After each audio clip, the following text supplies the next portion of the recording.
This is David Van Vranken here at UC Irvine. I want to welcome everyone to our 26th and final lecture here in Chemistry 51C, Organic Chemistry. You guys are doing a great job. It's a historic quarter with the campus shut down and so much social turmoil that's really complicating everything in all of our lives. I saw a news article about social unrest and rioting, and the police were using tear gas. And I've kind of always had this idea that tear gas is an alkylating agent.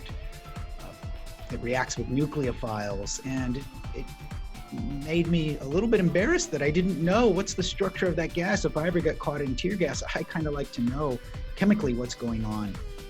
And I looked online. It turns out there's various formulations of tear gas with C that start with the letter C. One in particular I looked up was CS gas. And so let's talk about this particular component of tear gas.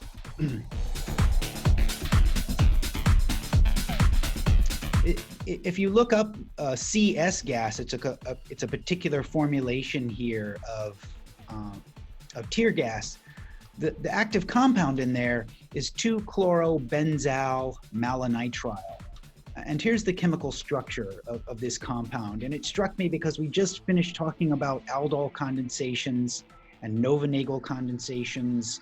I'm not sure if that's the word we used for those.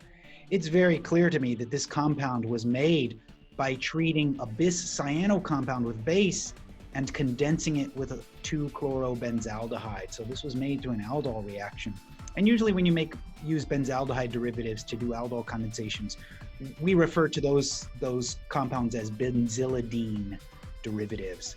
So if someone had asked me what the name for this would be, I would have said, oh, it's 2-chlorobenzylidene malonitrile. And the other name for this is similar to that, ortho-chlorobenzylidene malonitrile. Whenever I see molecules like this with two esters, or two nitriles, or one ester and one nitrile, or two carbonyl groups at these positions, I'm thinking every nucleophile wants to add to that beta position to do a conjugate addition reaction. This was one of the key features of chapter 24. And let's go ahead and talk about those types of Michael reactions. It turns out that the target for this in the human body, and the reason it has such a dramatic effect on human physiology, tearing, lacrimation, just the burning sensation, it's targeting a class of receptors that we've already talked about called TRPA1, the transient receptor potential A1 channel. And you might recall that earlier in the quarter, I introduced you to a couple of transient receptor potential channels, the V1 channel, which responds to the hot pepper compound, capsaicin. And then there was another one of the TRP channels that I talked about that related to the sensation of cool compounds like menthol. TRPA1 is the burning channel, the burning sensation channel. And it is clearly the target for the CS gas and chlorobenzylidene malonitrile. And what's happening here is the transient receptor potential channel A1 is a channel for sodium ions, and it's normally closed. But when you alkylate these cysteine residues here in red that line that sphincter, the channel changes conformation and it opens up and allows sodium ions to flow out from outside the cell, which is kind of salty, to the inside of the cell, which has very low sodium concentrations normally. So the inside of that channel contains cysteine residues. There's 20 naturally occurring amino acids that are incorporated into all proteins by ribosomes. Cysteine is one of them, and it's the nucleophile of the cell, cysteine is, because the pKa of a thiol is 9, close to 9, depending on the environment. And that's like 10,000 times more acidic, 10 million times more acidic than an alcohol. So it's about just at pH, if you compare physiological pH of around 7.2, 7.3 versus the pK of this group, it's a 2 log orders different. That means about 1 out of every 100 cysteine residues is deprotonated at any point in time in the cell. So that's the Henderson-Hasselbalch equation at work there.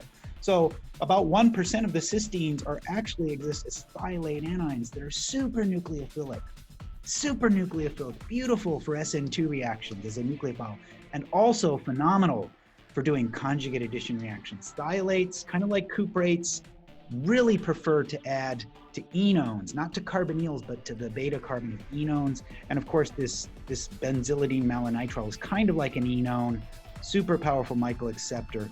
You'll get alkylation, and then that CS gas will be covalently attached to this TRPA1 channel, not going to come off, keeps it in a locked open position, leads to that burning sensation. And I hope you're never exposed to these kinds of agents.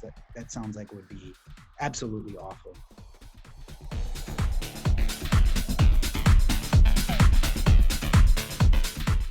We've been reviewing material from the whole quarter. I rushed. I tried to make it so that we could finish the quarter before the final week, so I wouldn't be introducing any new material during the final week.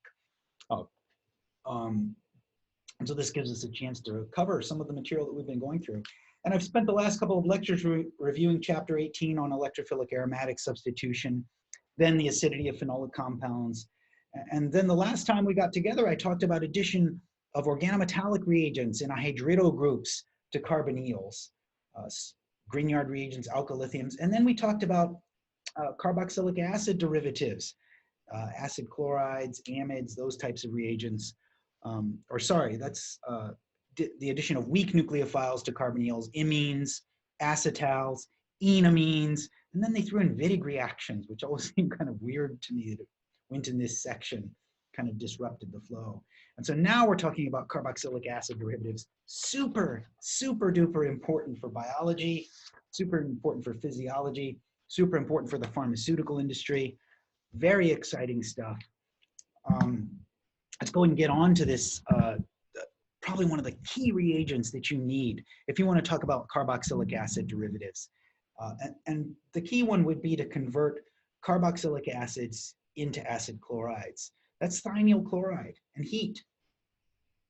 You don't add pyridine. That was way back from the first quarter of organic chemistry when you were making alkyl chlorides. When you're making acid chlorides, all you do is heat these to 80 degrees. I'll use the delta symbol. And then HCl blows off and sulfur dioxide gas blows off and you get acid chlorides, which you can then use for everything. You can use these for Friedel-Crafts acylations, to make amides, to make esters, if you wanted to make anhydrides, but anything you're going to do with an anhydride, you could do with the acid chloride. So there's no reason to do that.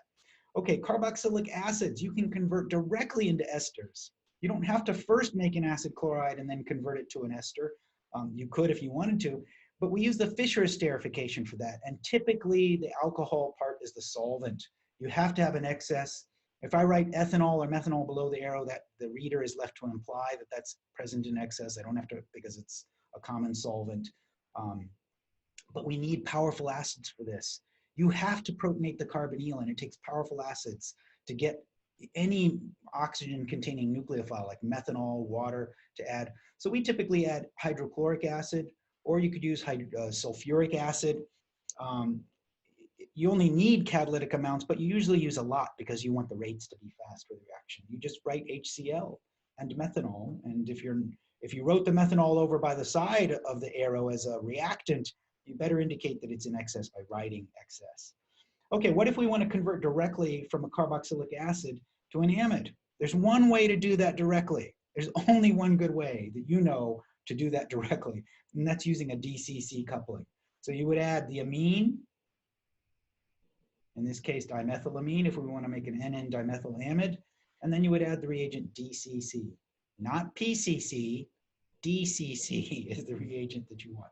Just remember that. It's a class of reagents called carbodiamides, and it's just a simple way to make amides directly from carboxylic acids. What a great reaction. Now, you need to know the reaction of anhydrides with alcohols, with amines. In this case, I'm showing that you could use this anhydride, super common anhydride called acetic anhydride. You could buy this by train car load, tanks full, so inexpensive. And I told you in practice, we don't make anhydrides in the lab. That would be very unusual. We buy anhydrides, two common ones, acetic anhydride and maleic anhydride is the other common one. And so if I wanted to make an amide out of this, I would draw my amine. In this case, it would be aniline. And then I would need to add a base to soak up the acid. So in this case, I would use triethylamine would be the common, I want to use, you could use excess aniline, but if that's one of my reactants, I generally don't want to throw the half of it away and use it as a base. I usually add triethylamine, which is one of the most common and inexpensive bases that we have in our laboratory, in organic chemistry laboratories. And then a final kind of important transformation that you need to know from chapter 22 that's super useful is cleaving esters. You could cleave them. Oh, you know what? I left off over here. Wow, on the Fischer esterification, how could I do that? I left off heat. Don't forget that. You've got to heat that. You've got to heat that. Let me make it bold because I forgot to write that in there. Boy, that must have been driving you crazy. It's driving me crazy now. Because when you hydrolyze esters, under basic conditions, you need one equivalent. It's not catalytic. You need one equivalent of sodium hydroxide, but you do it at room temperature. It would even occur if you cooled it down with ice. It would still cleave. Sodium hydroxide attacks so easily. You don't need acid. You couldn't have acid to protonate the carbonyl.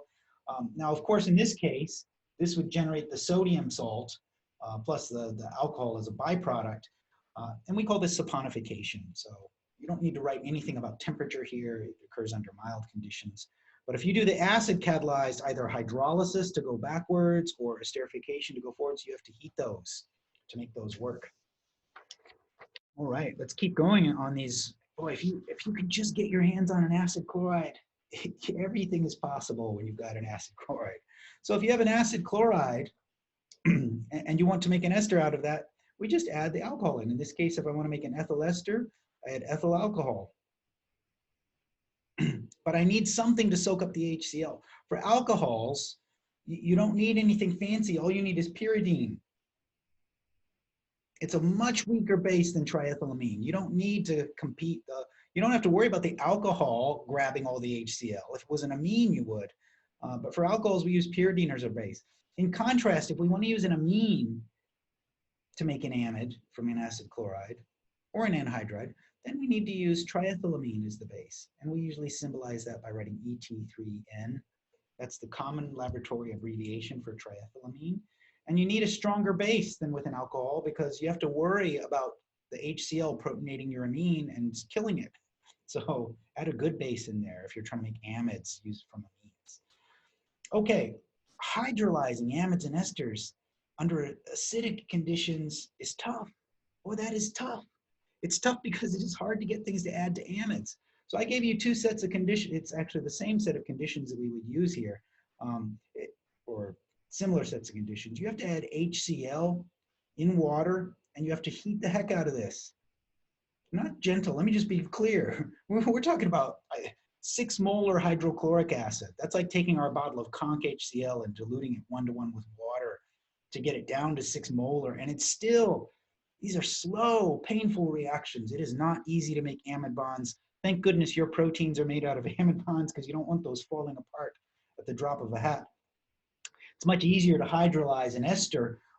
In this case, it's the reverse of the Fischer esterification condition. So instead of using isopropanol to go backwards, we use water.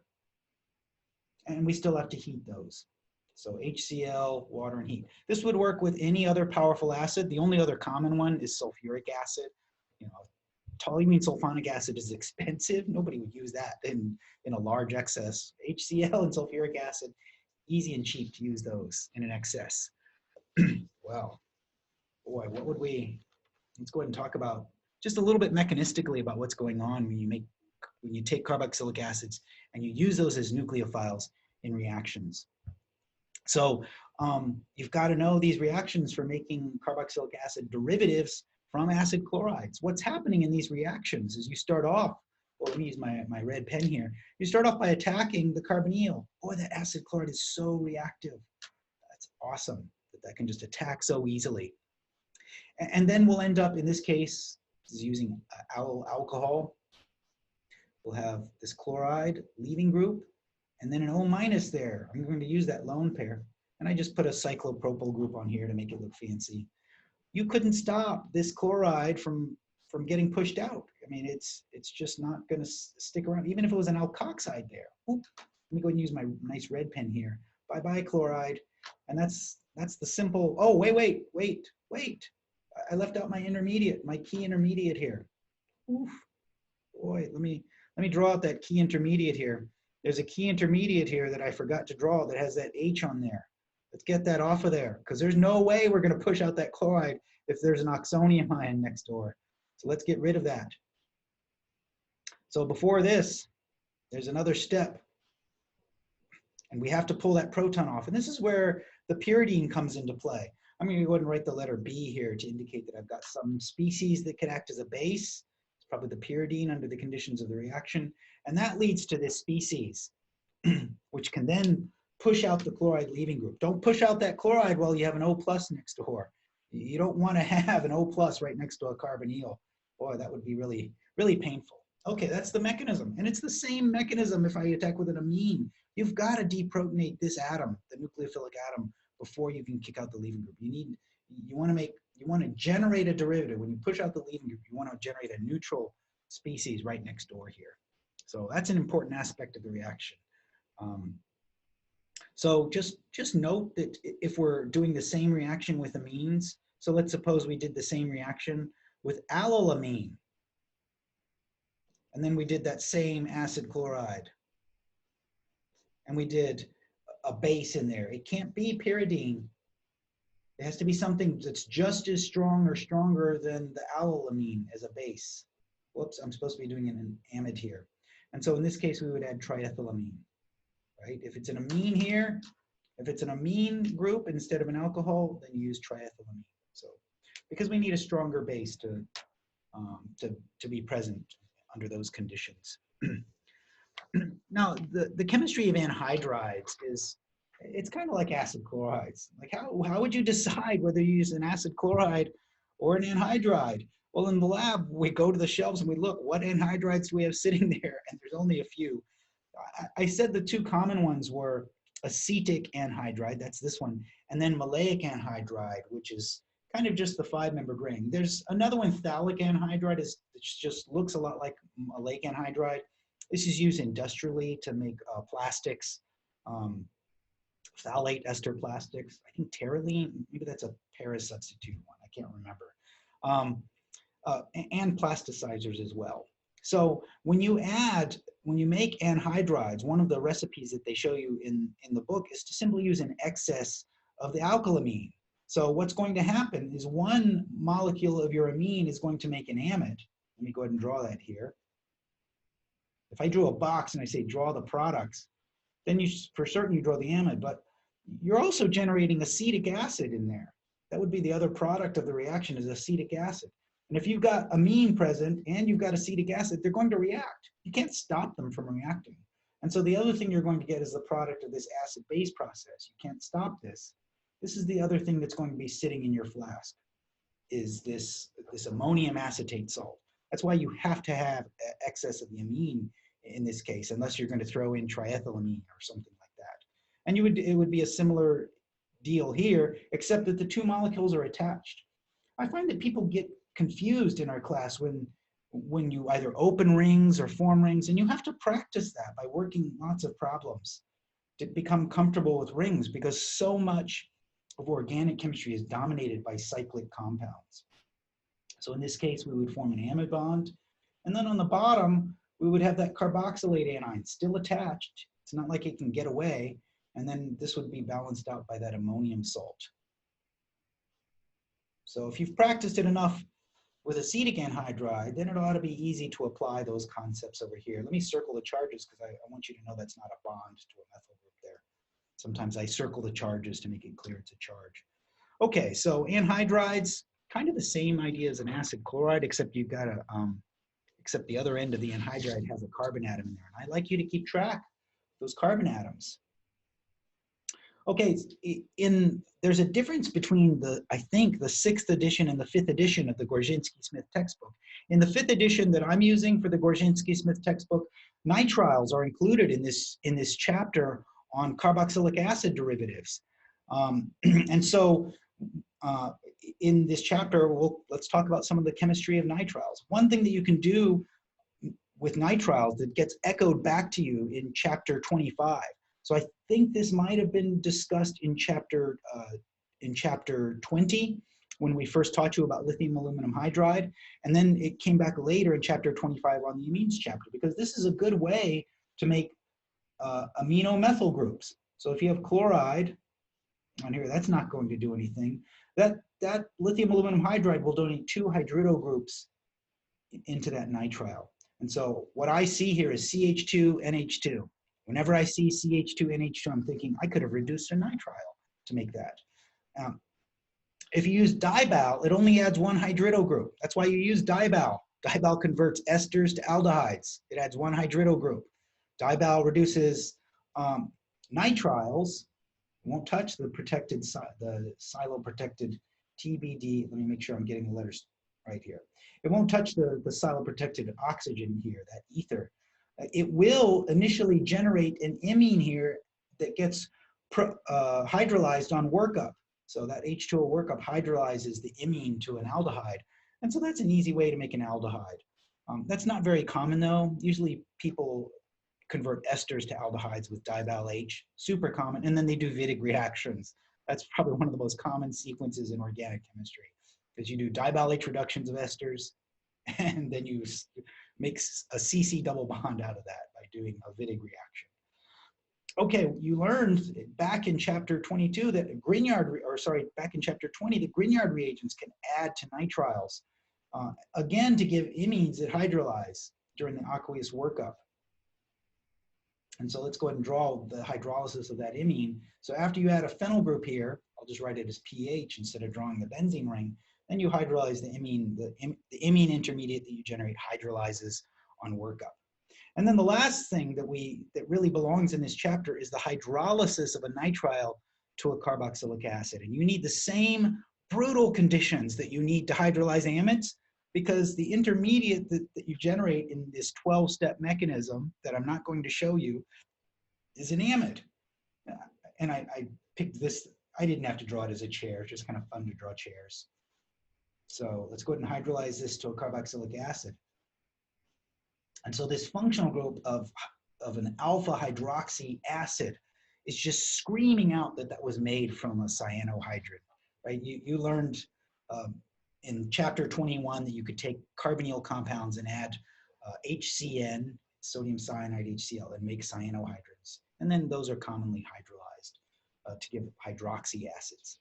That's a super common transformational pathway. All right, that's the chapter on carboxylic acid derivatives. Carboxylic acid derivatives are super prevalent in biology and in pharmaceuticals. You just need to know that chemistry. But now let's talk about enolates. Chapter 23 and chapter 24 are all about enolates. So when we make enolates in this chapter, they're good carbon nucleophiles. It's really dominant. I mentioned the Zimmermann-Traxler transition state. Enolate chemistry has just completely dominated the field of synthetic organic chemistry for decades.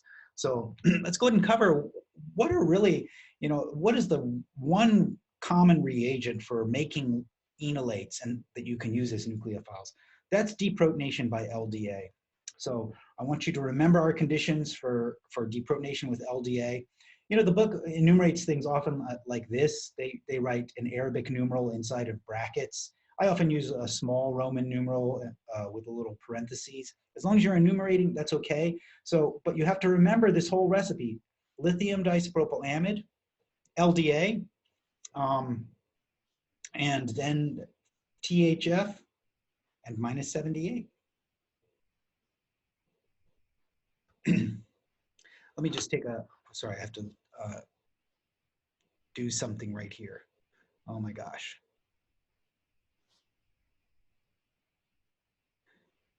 I thought I saw a hand go up on my screen, but I cannot, I could not, yeah, I cannot answer any questions right now that are appearing on my screen. Sorry about that. Okay, so when you use LDA, it always, if you have sides that are equally acidic, right? Both sides here are about equally acidic. LDA is super selective for the less hindered side. So if you have a side with no substituents and then a side with one substituent or alkyl substituent, it deprotonates on the less hindered side. So in this case, it would make this lithium enolate. We would have a lithium counterion here that's not doing anything. And if I wanted to add a methyl group, then we would say we could use methyl bromide. Methyl iodide would be the common methylating agent. It's a liquid instead of a gas. So very convenient for making carbon-carbon bonds. This was the big theme for chapter 23, is to make enolates and then to use them for SN2 reactions. You can use, LDA is so powerful that you can use them to deprotonate esters. So and in this case, it's not an issue of regiochemistry because only one side of the ester has an alpha carbon, and therefore only one side has alpha protons that can be deprotonated. And so the recipe that we would use, this time I'm going to use my more traditional Roman numerals here, LDA, THF, minus 78 degrees. And then step 2, we need to add some reagent that can form a carbon-carbon bond here. What would that reagent be? Well, the common one is allyl bromide. See, you just formed a new carbon-carbon bond. Let me highlight that carbon-carbon bond in purple. That's so awesome right there. Okay, now, if we wanted to make a carbon-carbon bond here, it's kind of obvious to me. Notice how I made this a little bit tricky by starting the methyl group up here. And then when you look at the product, it's down below. There's a couple of things that are, wow, there's a couple of things that are going on here. I think I made a mistake because there's no way you could do this with one simple sequence of transformations. I meant to have a nitrogen atom and this pyrrolidine ring here. There's no way you could change both of these things. I must have drawn out the starting material and then at the last moment, or maybe that was just me using ChemDraw. There should be an amide over on this side as well. What's happening here is, since this is all about enolates, is we're making an enolate here, and of course we're using LDA, and then we're alkylating that with benzyl bromide. So LDA, THF, minus 78 degrees. Step 2, if we're making this carbon-carbon bond right here, then we better add benzyl bromide. It's that easy. There we go. And down here we have an enolate. This is the way we used to do things back in the 1960s and before we had LDA. If you wanted to make an enolate, you had to have 2 stabilizing groups, 2 carbonyl groups, esters, amides, nitriles, nitro groups like that benzylidine malonitrile. This would be an example of one of the nucleophiles that we used to use before the invention of LDA. It's so acidic, just like this keto ester here, that you can use weak bases to deprotonate this. You just have to make sure, if you have an ester as one of your carbonyl groups, that you use an alkoxide base that matches that, because you don't want to end up with inconvenient exchange. So if I wanted to do this transformation, step 1, this is a multi-step transformation here, we would have to use some base, sodium or potassium methoxide. Could you use LDA here? No, LDA will go after these, both sides of this are not equally acidic. So even LDA would go for the more acidic side. And there's no point going into the lab and spending your morning making LDA if you just go scoop in some sodium methoxide. So that's why nobody would ever use LDA for this, because it gives you the same result if you make the LDA yourself, which you have to, versus just scooping in some sodium methoxide. And then step 2, after you make the enolate here, then we need to add some alkylating agent. And in this case, it's this allyl bromide again. It could be allyl chloride. And it's that easy to make a stabilized enolate. You don't need fancy LDA. You don't have to spend your morning in the lab making LDA, distilling out the diisopropylamine and getting a bottle of butyllithium to deprotonate that. Super easy. Okay. Now, there's a particular transformation that we showed you whenever you have an ester attached to the alpha carbon of another carbonyl. And that's that you can hydrolyze these to make an unstable carboxylic acid derivative. So the intermediate that you can't isolate under these conditions would decarboxylate. So this intermediate would be unstable. The conditions do 2 things. One thing that these conditions do is they hydrolyze to give the carboxylic acid and the alcohol. But this is unstable. Those same conditions are also used for decarboxylation to make an enol, which then retautomerizes. And so in this case, the products of the reaction would be this ketone plus carbon dioxide, which would end up, you wouldn't isolate the carbon dioxide, and then ethanol, and you wouldn't bother isolating the ethanol either because that's an inexpensive solvent. But those are the three products that you would get following this transformation. And it's the same if you have esters on both sides. Just remember both sides of both esters are going to cleave. I'm not going to show you all the steps here, are going to cleave under the conditions of the reaction. It's arbitrary which of these groups I show coming off first. But in this case, you get propionic acid as one product, then you would get carbon dioxide as the other product. And then of course, the two equivalents of ethanol would be the other byproduct of this process.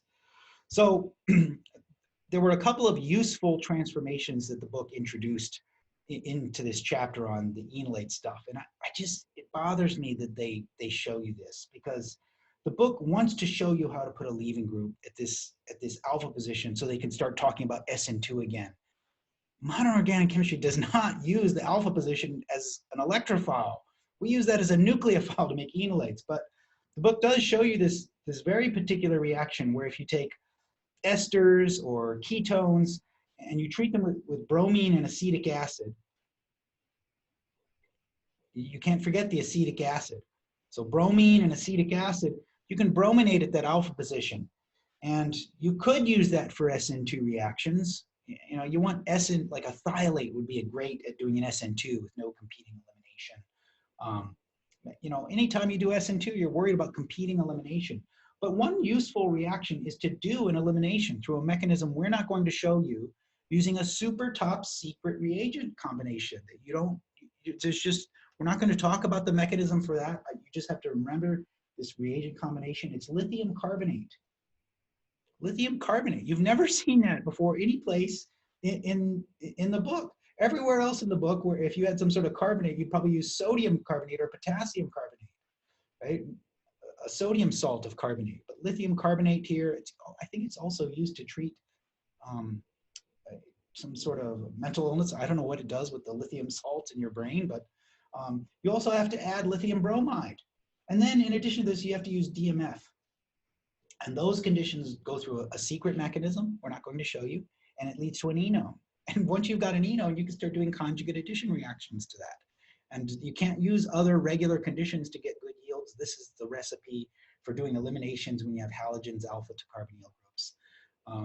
So you just have to memorize that reagent combination for doing that elimination. Chapter 24. Making enolates. Boy, if you make an enolate, I don't want to do SN2. I want to add it to carbonyls. That's what chapter 24 is all about. I think originally I posted these empty notes on our Canvas website, but I didn't have chapter 24 and chapter 25 in those notes. Maybe because last year when I did the review, we had just finished going through chapter 24 and 25, or maybe I did this after that exam or had a separate review. So I just added these empty notes in to the online file that's in our files folder on Canvas. Okay, so chapter 24 is about making enolates and then adding them to aldehyde. So here would be a classical sequence where we use LDA. And if you deprotonate with LDA, you're going to make the enolate on the less hindered side of this ketone, like this. And if the next step there is benzaldehyde, we're going to add to that benzaldehyde.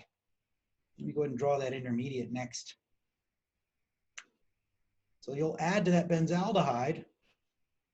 That generates a stereogenic center. I'll acknowledge that in just a second. But this enolate is going to add into that aldehyde and make a beautiful new carbon-carbon bond.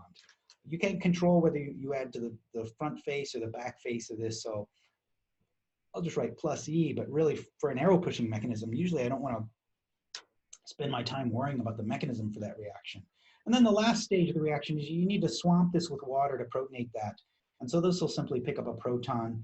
The conditions are still basic because of the alkoxide, so I'll write this out as indicating that there's some sort of basic conditions in there.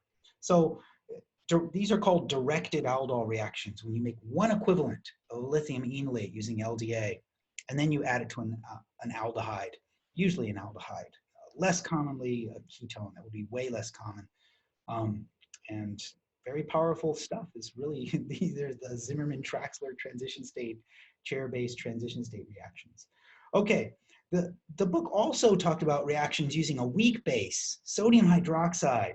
I mean, weak relative to LDA, which is super powerful. You need to recognize, you absolutely need to recognize that whenever you see an enone, you need to be thinking, oh yeah, enones are made from aldol reactions. So what pieces would you need in order to do an aldol reaction that forms a CC bond? Well, in this case, you can make it through a crossed aldol reaction from this ketone, which has alpha hydrogens only on one side, and then an aldehyde on this side. This would be the recipe. And this aromatic ring is called thiophene. It's kind of like a benzene ring. Just, it looks weird and will freak you out, but it's just like a benzene ring. It's not, there's no special reactivity to those double bonds.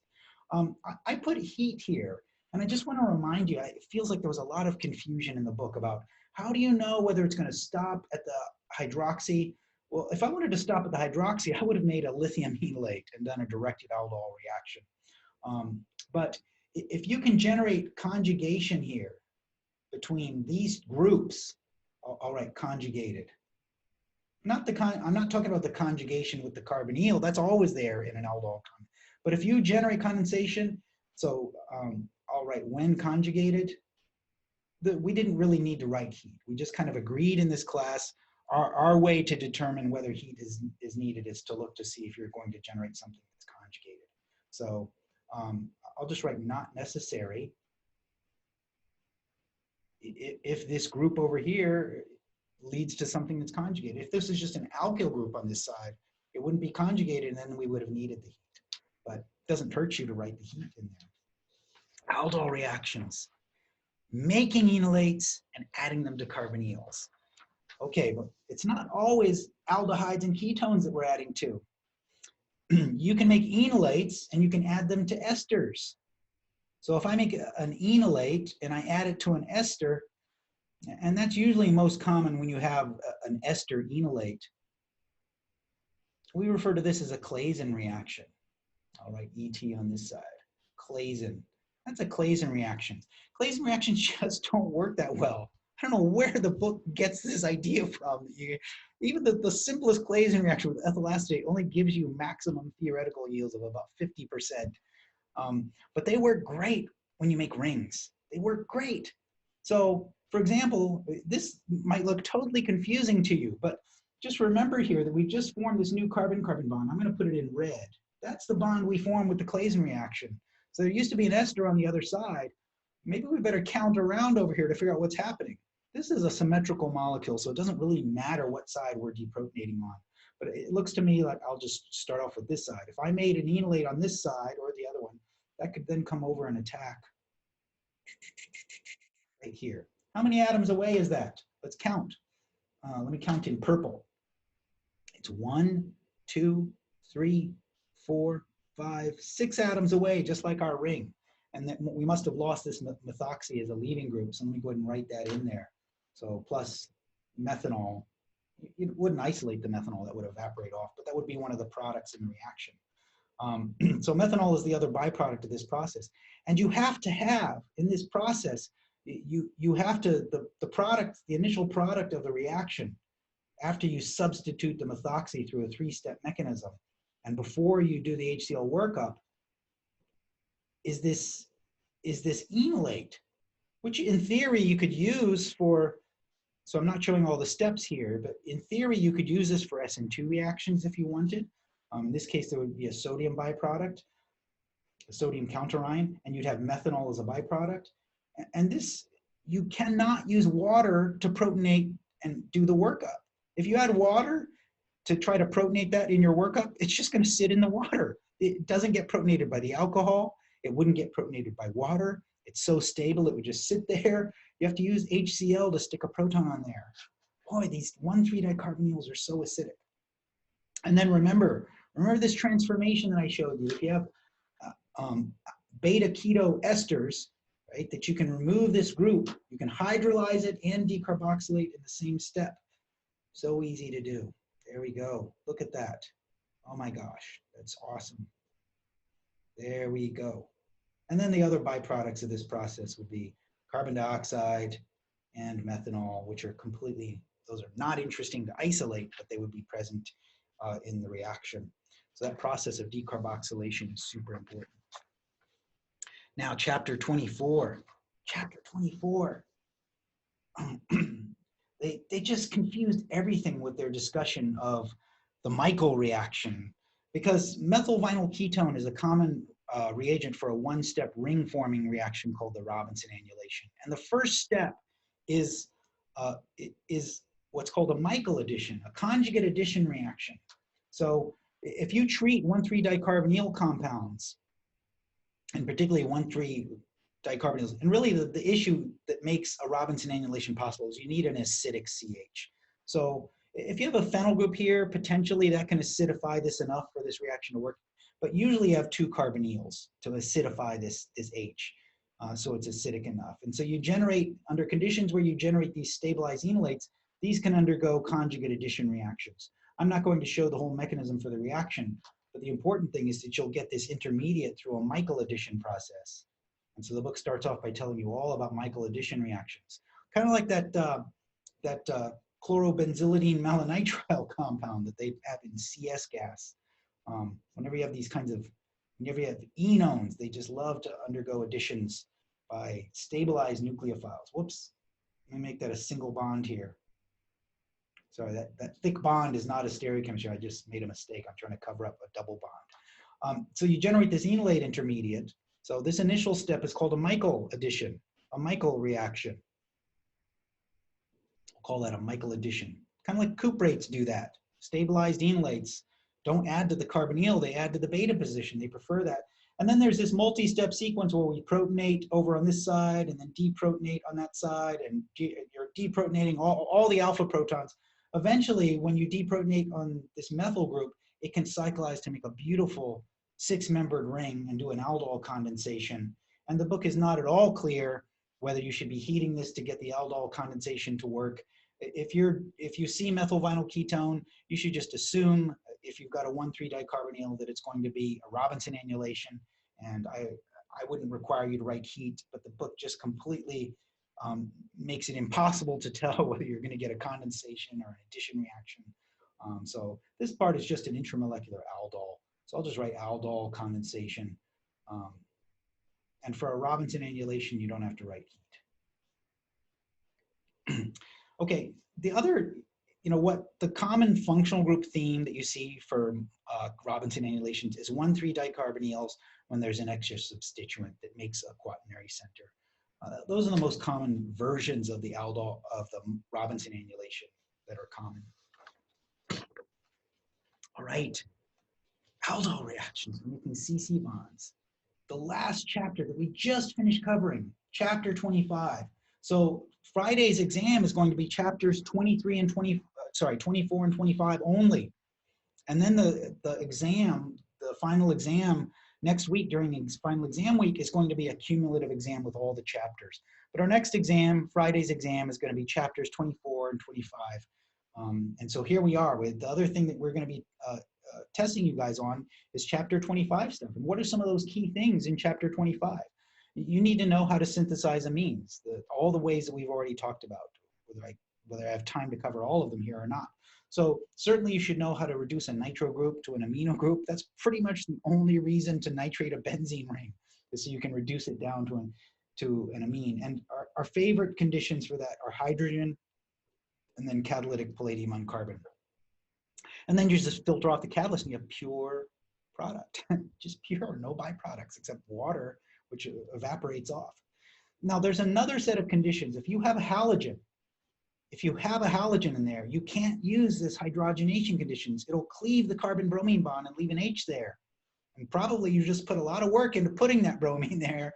So the last thing you want to do is burn it off by cleaving it with hydrogen and palladium on carbon. So you can't use hydrogen and palladium on carbon with this substrate and keep the carbon-bromine bond. So I showed you these other conditions that require 2 steps, tin and hydrochloric acid. And then step 2, you have to use a sodium hydroxide workup because HCl leaves you with the annulinium salt, which you don't want. You want the neutral compounds so you can extract it into organic solvent and evaporate it. So we have to follow that up with a sodium hydroxide workup. It's just a workup. We're just trying to freebase the ammonium salt to make the neutral amine. Organic chemists like to isolate neutral compounds.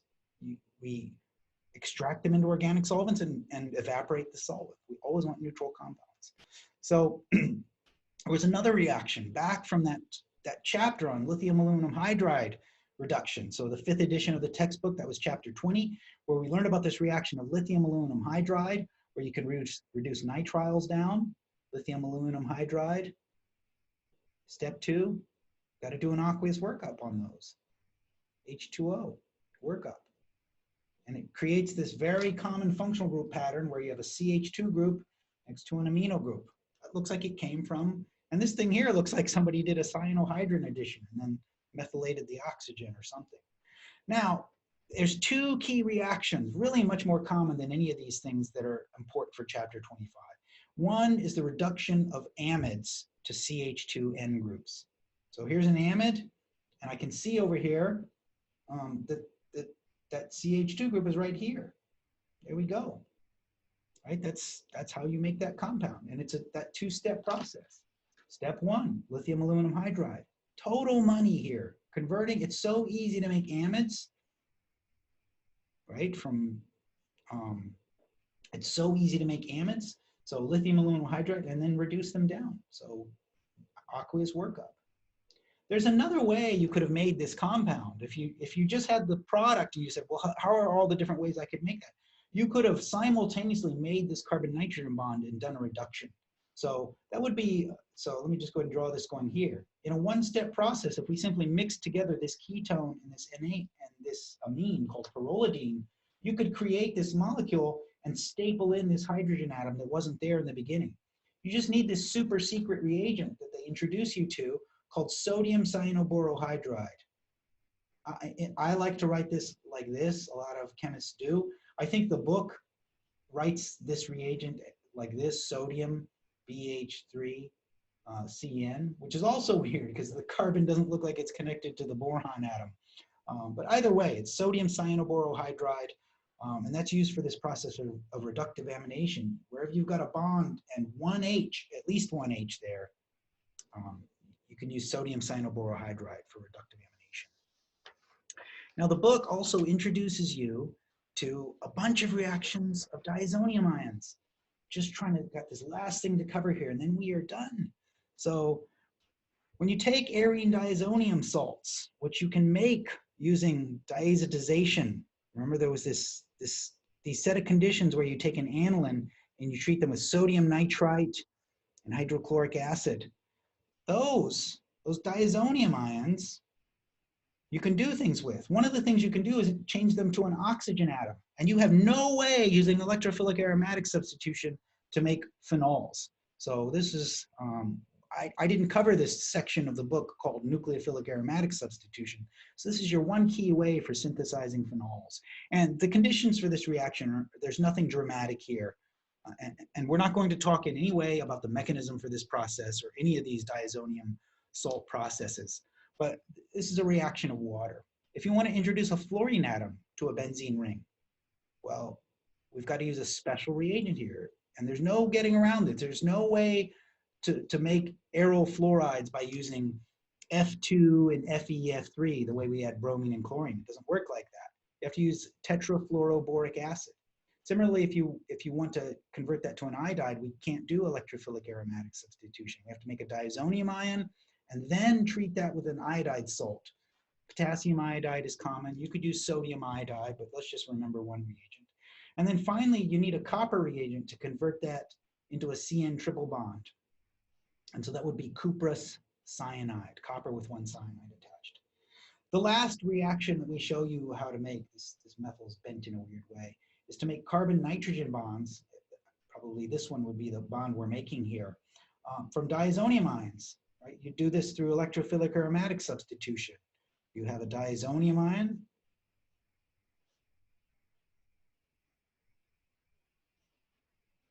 And then you would have a phenol.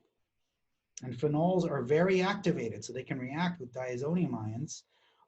How activated does a ring have to be to react? Do electrophilic aromatic substitution.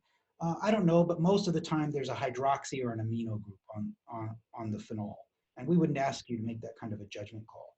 So this would be a pairing that would work really well. You would also get the ortho substituted product out of this, and then you would be required to separate that. All right, that's the end of the reactions or the big review. I don't have time to cover, didn't have time to cover everything. Our exam is on Friday, chapters 24 and 25. So work problems, keep doing a great job in this class, and thank you for being a part of the class. I want to thank you for joining me during this truly remarkable and historic quarter of remote instruction here at UC Irvine. During the spring of 2020, due to the coronavirus, the campus has been shut down. It seems like the entire world has been shut down, but you have continued to learn. You've continued to make it work, and I want to honor you for that. Your job isn't over. We have our third midterm coming up and our cumulative final exam in the following weeks. That's optional. And as always, stay safe and sane.